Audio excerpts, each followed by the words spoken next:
Қайырлы кеш, қадірлі достар, хабарымызды көруге шақырамыз. Жібек жолындағы ежелгі көршілестік пен ескіден бар достықты ескеріп, көз алдыңнан қызыл-жасыл сағым көшкендей қып, артына қиқулаған ерке топ ерткен баяғының сал бір жаны серлікпен ерулеп жүріп, 2 ғасырдан соң Ерентаудың етегіндегі баяғы өрімшінің ауылы үрімжіге ат басын бұрды алақай.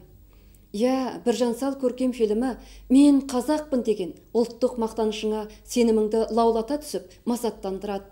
Бүгінгі ұрпақ кітаптан оқып, қиялмен ғана елестететін көшпелі әлем қазақ дүниесіндегі бар көркемдік, бар салтанатты тарихтағы көзілген жерінен тірілтіп әкеп, міне қазақ, міне ғажап салтанат деп, күміс сыңғырлы бұла ғасыр ерке тарихқа қауыштырып, қазақтың сал серлік дәстүр салтанатына көз мейірін қандырады. Біржан Салдың соңғы махаббатынан сыр ашып, дала баласының сал серлік дәуренімен сал біржанды ғана емес, көрермен мың-мың жанды қимай хоштастырғандай бұл фильм 14 шілде үрімжі күндеріндегі тұсаукесерін жасады. Қазақ күннің көзі жылт етсе, жер алданып қалады. Күн жылыса, жер көктейді. Содан кейін қар жауады. Байгенже, бұл мезгіл не деп аталады, білесің бе? Білмеймін аға. Меніңше аты жоқ.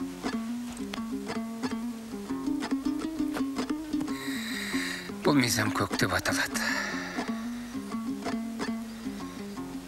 Мен де сондаймын.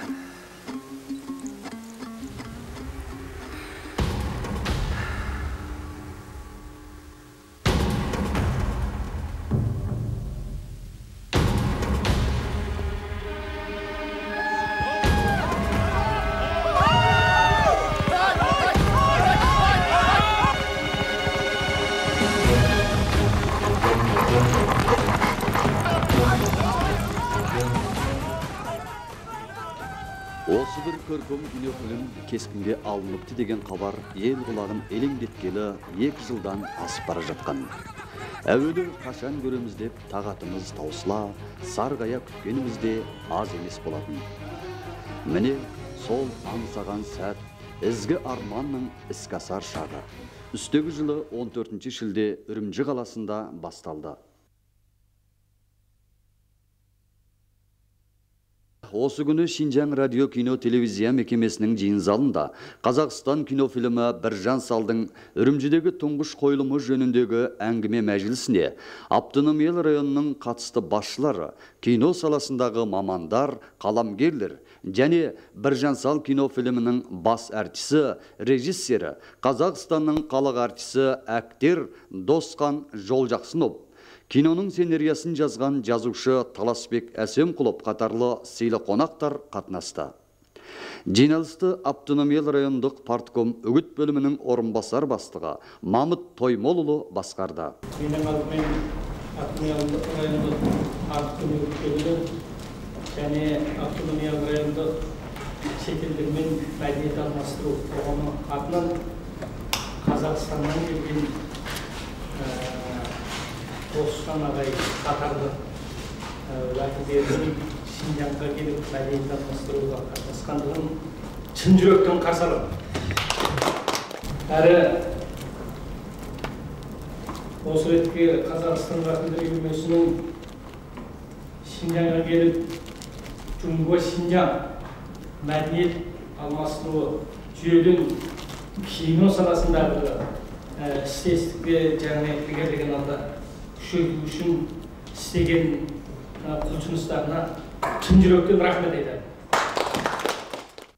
Әңгіме мәжілісінде Досқан Жолжақсынов Джунго Қазақстан екі елдің достық барыс келісінің арқасында мәдениет алмасуында жиілеп жатқандығын, бұл жолғы сапарларының да екі елдің үлкен достық істестігінің нәтижесі екенін мақтанышпен айта келіп, Біржан Сал кинофильмі туралы қысқаша түсінік жасай кетті.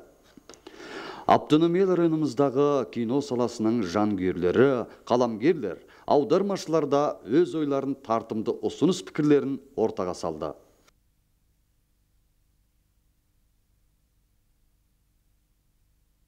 Жиналыстан кейін Үрімжі қаласы Хансарай кино клубында Біржан Сал кино фильмінің қойылу салт өтті.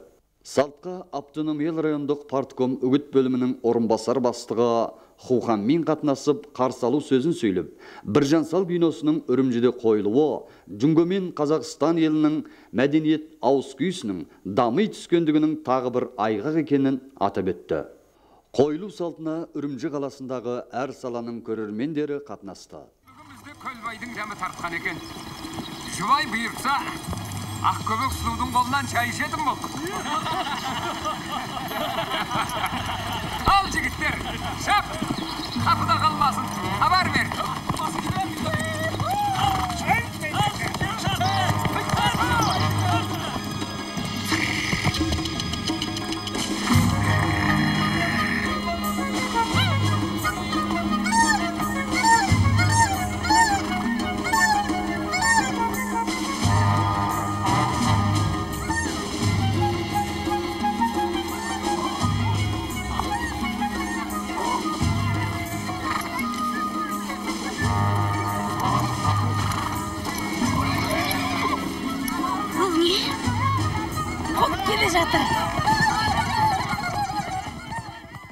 Сал-серлік әнші ақын атымен 300-ге мәлім Біржан Салдың 19 ғасырдағы өмірі 21 ғасырға кино болып жетуі көрерменін әр қырынан тебірендіріп ықыласқа бөледі.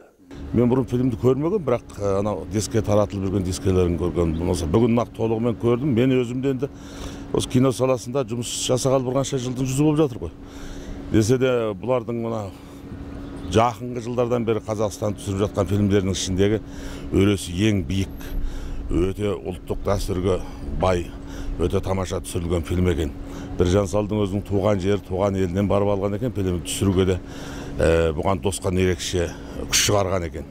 Өйткені Досқаныңды біз енді актер ретінде танимыз.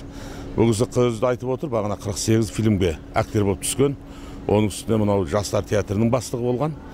Бірақ дәл өзінің тұңғыш ретке режиссерлік істеген Біржан Сал фильмі осы бірінші ретке екен. Енді бір адам жөнінен алғанда, бір актер жөнінен алғанда, енді екінші рет режиссер болып түсірген фильмі менше осындай сәтті болып шығу, бұл біздің енді үйренуімізге татиды.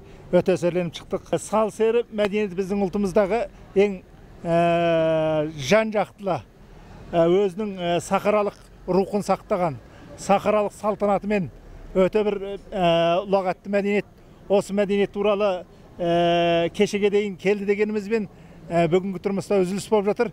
Десе де бүгінгі Біржан фильмі арқылы біз 18-19 ғасырдағы, сонан 20 ғасырға ұласқан нағыз сахаралық тұрмыстың, нағыз сахаралық салтанаттың мынау сал-серлік мәдениетімен таныстық.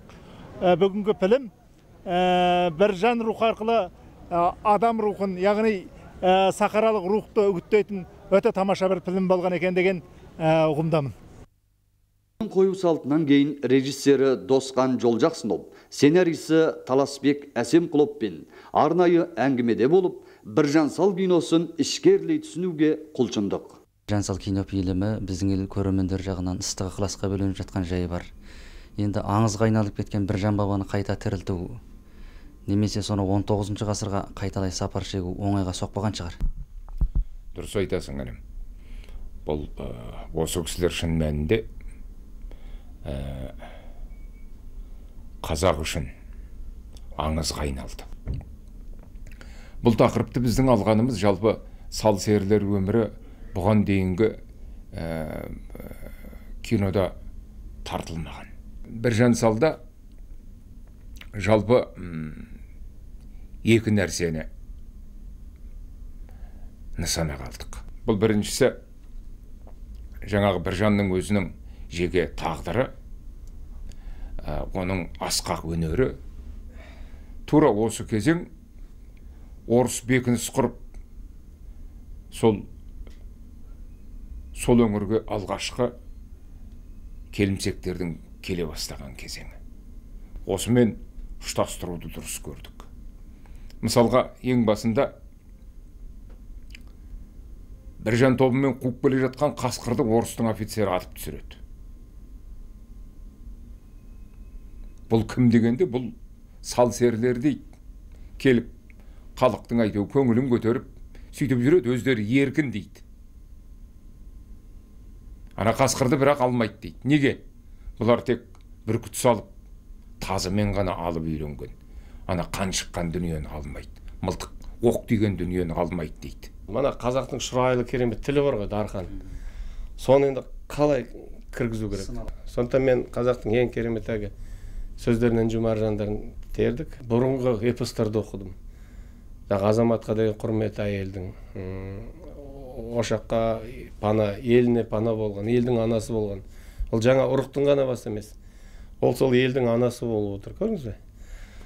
Сондықтан заңғар тұлғалар болсын деп айт. Жалпы қазақ топырағының құлақ бұрауы, оның ішінде өнерге деген талғам таразының барлығы тек қана шонжарлар арқылы қабылданып жатты.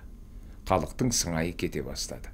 Міне осы бір кезеңді қабылдап, сол Біржанның басына жаңағы Поштабайдың қамшысының тиюі. Біржан аға, ағатай, мен сізді жамандыққа қимаймын. Айтып жүргендерінің бәрі бекер.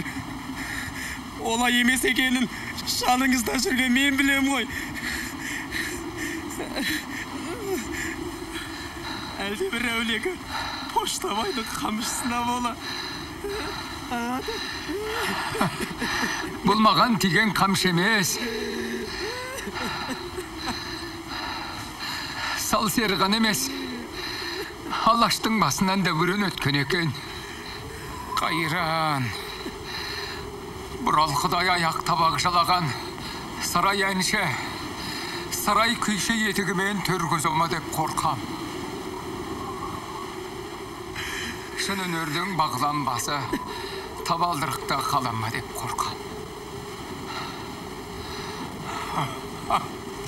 Ел қартайыпты. Қазақ қартайыпты. Бәрі пәс. Бәрі еңкіш. Міне, негізі осы бір діттеген жерімізден шыққандаймыз. Біз үшін осы тақырып ең негізгісі. Біз бұл тұлғаны Біржанның өзі деп алғанмен сол кезеңдегі сол асқақ композиторлардың, сол кезеңдегі сал серілердің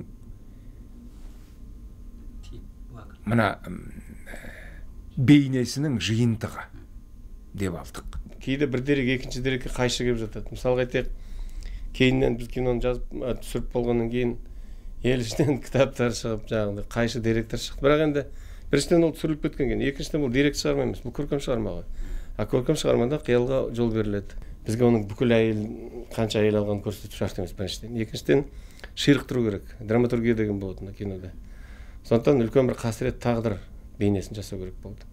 Сондықтан қосыла алмаған екі адамды көрсету керек. Яғни Біржан, соның қосыла алмаған өкініште кеткен бір махаббатын көрсету керек болды. Сондықтан біз Ләйлімді өмірде қосылса қосылған шығар, білмеймін, ал біз оны қосыла алмаған қылып көрсеттік. Сізге әсер ету. Әсер ете біздің жастарымызға, бүгін асфальтта өскен балаларымызға, мынау Тәттімбет Біржандар мұрнына иісі бармайтын балаларға осымен бір қазақы рухани шоқ салатын болсақ жүрегіне. Ұлттық идеология дегенді көтеріп жатырмыз мемлекетте. Міне ұлттық идеология дегеніңіз осы.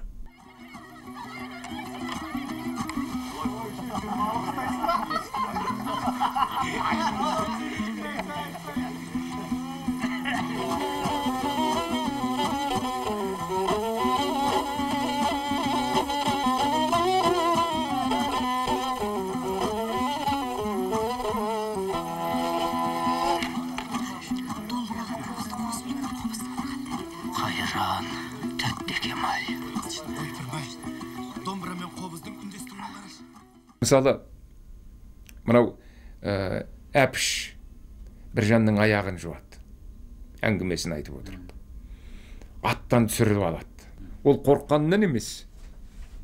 Бұның барлығы әйелдің ерге деген, ердің әйелге деген біріншіден телегей теңіз сезімі, екіншіден көшпенділердің ұлы мәдениеті. Біз әлемдік мәдениетке не қостық? Міне осындай дүниелерімізбен кірдік.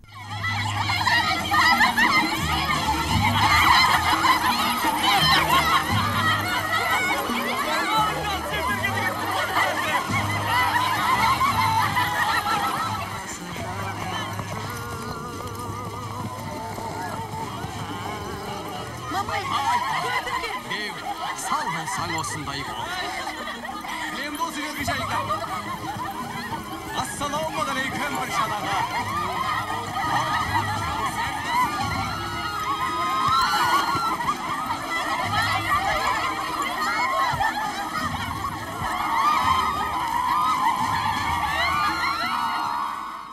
Бәдік не айтса да, қалай еркелесе де көтеріп алады қазақ. Өйткені өзі мына ескі жаугершілік кезінде сал серілер бөлек шерік, бөлек әскер болып тұрады екен, сауытсыз шабады екен жауға, толығымен қырылады екен. Сонда әлде қалай тірі қалған серілер елге еркелейді екен бейбіт кезде. Бұлар кім болды екен?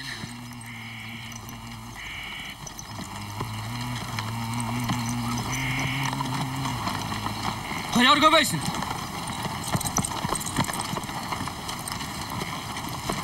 Не дейсің әй?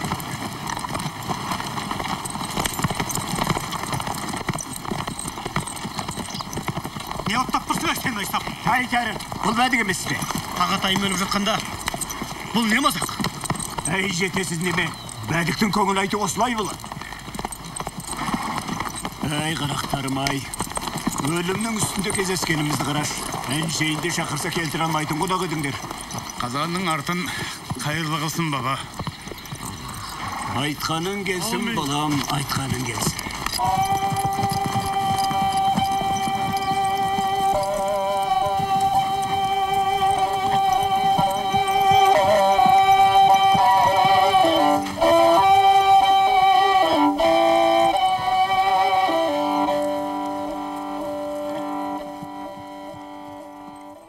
Біздің жақта мына Біржан Сара айтысы деген бір айтыс кең тараған. Бірақ енді осы кинода осының толық берілмегенімен, осы туралы бірер деректің, бірер диалогтың кірмегені қажаптандыра береді. Айтысты кино экраннан кейіпкер көрермен үшін көрсету өте қиын. Көрермен ана экраннан айтысты қанша көре алады? Оған шыдамайды. Онымен сен бір жаңалық ашудың өзі қиын. Егер тірақың келіп сахнадан шығып жатса, оның өзі тыңдауға болады. Біреумен айтыспай жалғыз өзі айта беретін болса, тіпті екі ақын келіп бір-бірімен айтысқанның өзінде бір сағаттан кейін талықси бастайды көрермен. Сөз қылды, бұның көрсету құралдары өте қиын. Біріншіден, бұның әдісін табу керек. Екіншіден, бұл басқа тақырып.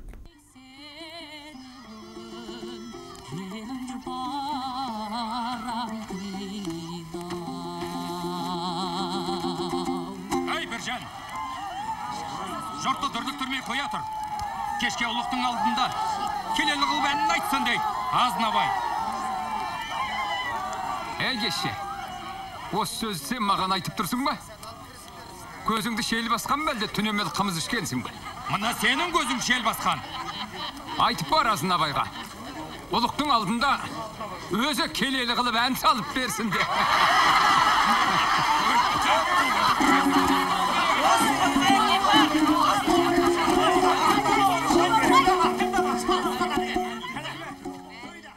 Сұлулық қандай болар еді? Салтанат деген тағы не? Көргің келсе, өткен зәурен, дала дәурен сағымы, Біржан Салға қарады отыр, көрді отыр. Осымен бүгін хабарымыз аяқтады. Тағы да кездескенше сау, саламат болыңыздар.